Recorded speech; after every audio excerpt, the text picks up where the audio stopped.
for sure. Dressed to the nines, knowing that this is an event. And we're glad to have you with us. Don Rojas together with Prince Rivero. And at courtside, we've got Glycel Galpo. Sahonia. Sahonia. Too strong. Balik ang bola sa mga Letranista.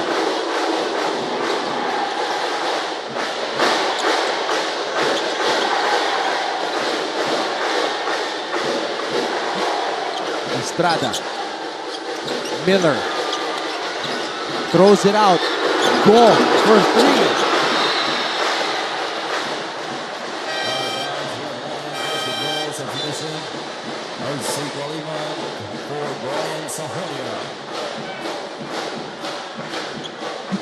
Yung tinira ni Go, usually yun yung mga tinitira ni Pau Javillonar. Yes, and you know, doon pa lang masasabi natin kung gaano talaga kalaki yung mawawala dito sa Letran. Now that Javillonar is playing because of an apparent injury.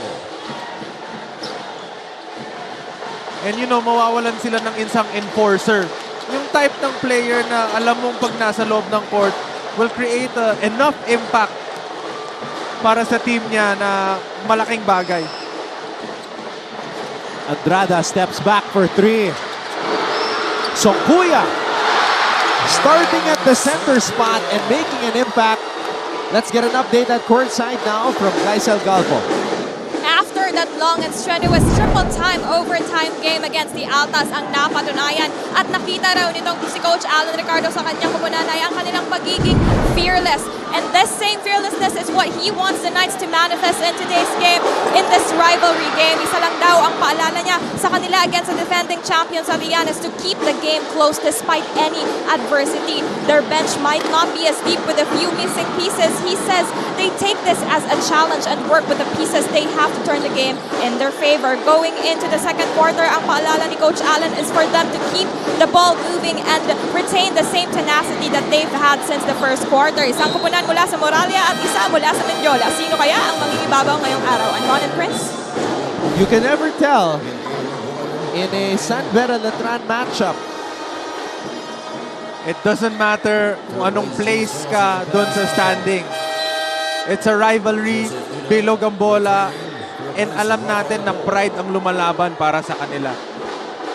And as the clock ticks, the crowd gets thicker.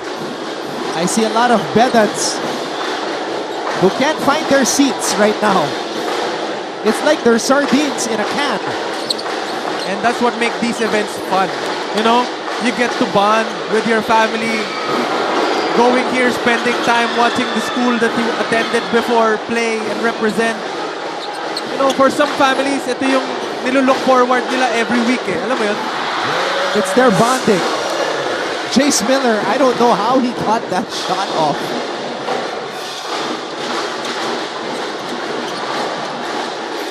Puno. Puno gets it back. Omonhe defending him tight. Puno pulls up. Jomel Puno. I love the aggressiveness. I love it. Oh, he's got the height. He's got the physical attributes to become an unguardable player. And he has a very deep bag. You know, he can shoot from the outside. He can shoot from the perimeter. He has the skills to play guard and to dribble and, you know, to create for himself and his teammates. And I agree with you. I believe Jomel Puno does have a big bag.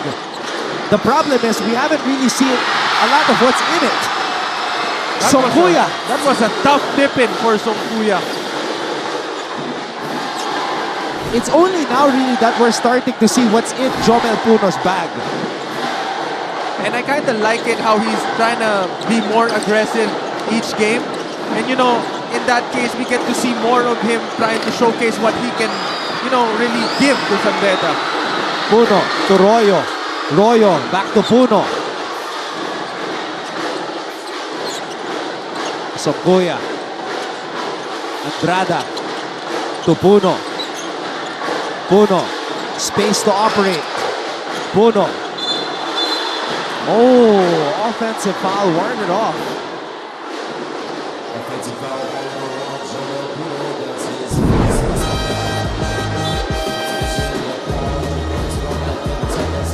Yep, definitely a push.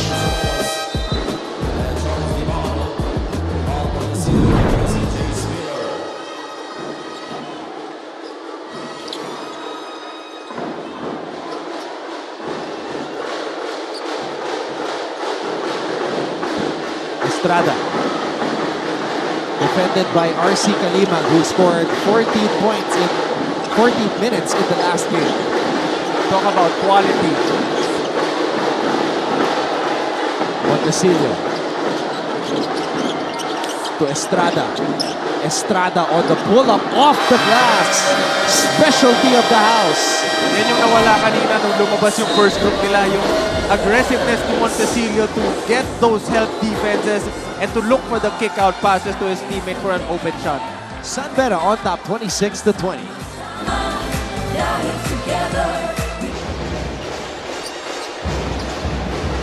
Almost a steal. Actually, he completes the steal.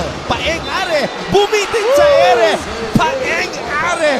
Wow. And one. May deflection dito mula kay Are. Kondisyon na habol. Buhat bantay. Hang time, no? Ang tagal sa ere. Hinintay mo nang bumaba.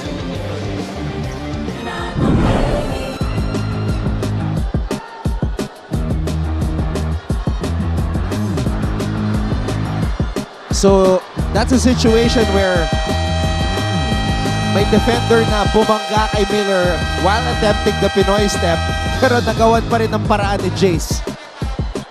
And then, Estrada with his signature off-the-glass mid-range pull-up.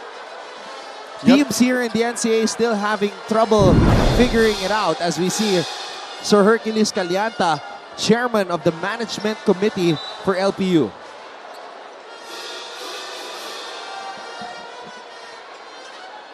If you notice, Anton, there are certain types of scouting reports pagdating sa mga ganitong leagues. Ano? And in terms of college, normally they give out booklets sa mga players stating or showing kung ano yung mga strengths. Oh my goodness! Jomel Buno! Right at the rim in the face of Kevin Santos. But Kevin Santos got one more back. Wow! I guess we'll be seeing that in the highlights this week.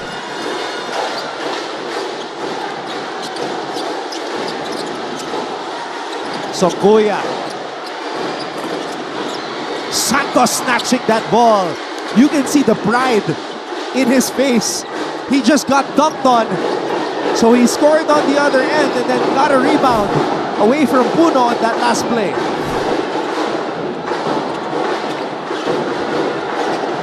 You know, this is something a coach of mine told me before. You have to have the memory of a goldfish. After 10 seconds, they lose it and restarts. After that dunk, he forgot about it, run down, run back on offense, got the layup, went back, get the defensive rebound for his teammates. You know, that's something na normally, if you get dunked on, your morale is gonna go down, everything's gonna, you know, it's gonna matter. But with this guy, he's very nonchalant about it. And you know, still giving up points. And Estrada with, Another pull-up. despite Jomel Puno challenging that shot. And if you're gonna look at Estrada here, normally a player's strength is going right or left. But in this case, earlier he went to the right with the pull-up, and then now he went to the left naman with the same pull-up. How are you gonna guard that? Montecillo. Rebound Kalimag. Kalimag is running. Kalimag to Sokuya. Oh! Inuna ni Sokuya yung contact. Hey, he thought about Santos getting for that block. Estrada. Santos free for three, but shot went towards the right.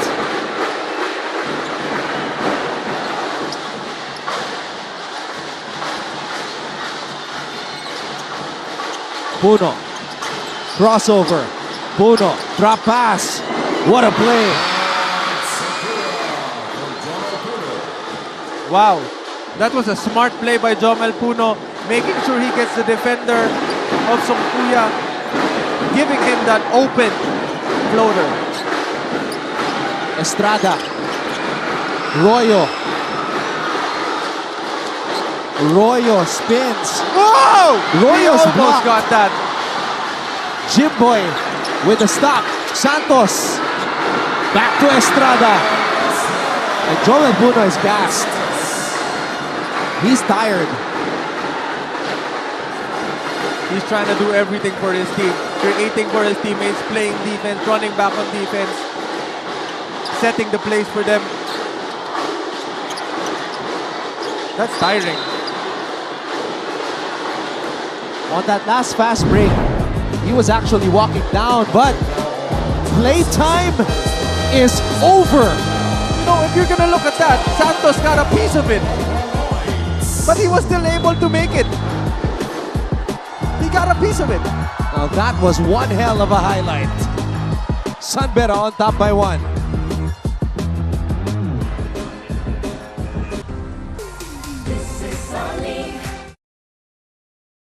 Kung sa Season 99 ay may new heroes of the game, nitong unang siglo ay meron ding OG heroes ang NCAA.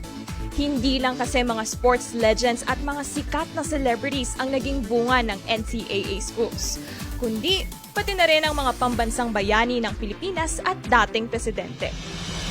Produkto ng Kolehiyo de San Juan de Letran ang mga revolusyonaryong sina Apolinario Mabini,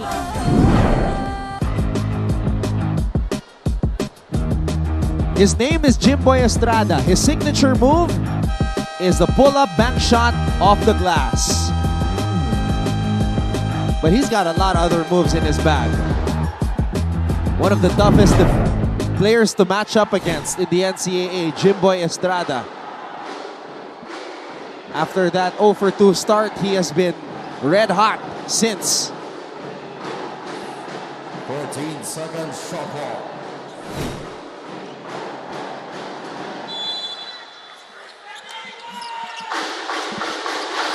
San Beda holding on to a 1-point lead. Oh, Gonzalez called for traveling.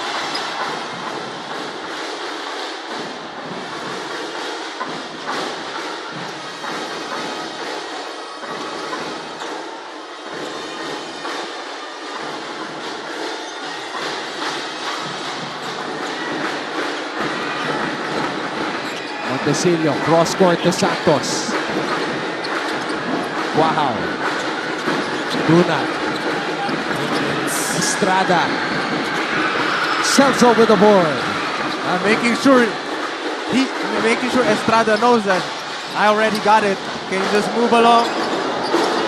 Gonzalez steps on the brakes. You kick for 3. Santos with another rebound.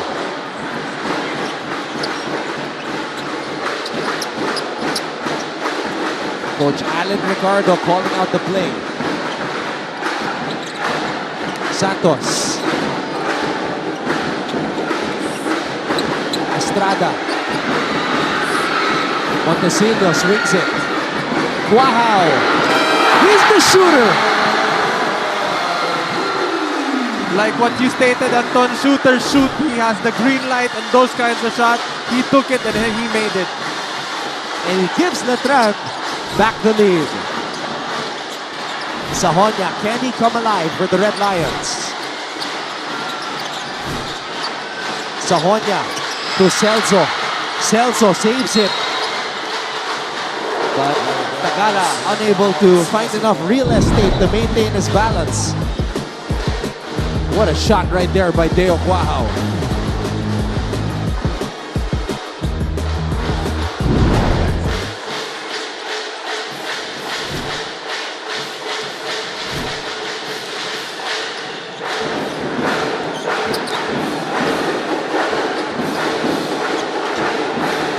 Montecillo. Wow. Steps back. He tried to go for that heat check. Checking if it's still hot. Exhibition, and Pablo and Joel Puno Definitely a heat check because he shot it with still 11 seconds on the shot clock. Yes, and I'm looking at him. I'm watching him now. He was talking to his coach. His coach was telling him, you should have you should have taken one more dribble. But he was like, nah, coach, I felt it. After that dribble, I felt it. It's okay. Next time, I'll take one more shot. I saw him say that. And you know, if you're a shooter and you have the green light, if you take those kinds of shots and you miss, you already forgot about them after. Shooter shoot. Shooter shoot. Doesn't matter. Tagle, too strong. Santos tips the basketball to his teammate. To those wondering why San Beda is missing those kinds of shots or layups close to the baskets, now that is the presence of Santos. Earlier, after that block, Santos gave San Beda everyone from San Beda who tries to attack are thinking about him blocking them. Especially after that big block. Yes, and that's what I was talking about earlier. After that big block, you know, whenever they try to go for that layup, the mere presence of Santos at the back of their mind telling them, I have to be wary about this guy because he might block me. So instead of just shooting a regular layup, they're thinking about, oops, I gotta be ready. And sometimes being ready means changing their shots, even if they don't have to. And Letran leads San Beda 32-30 at the half.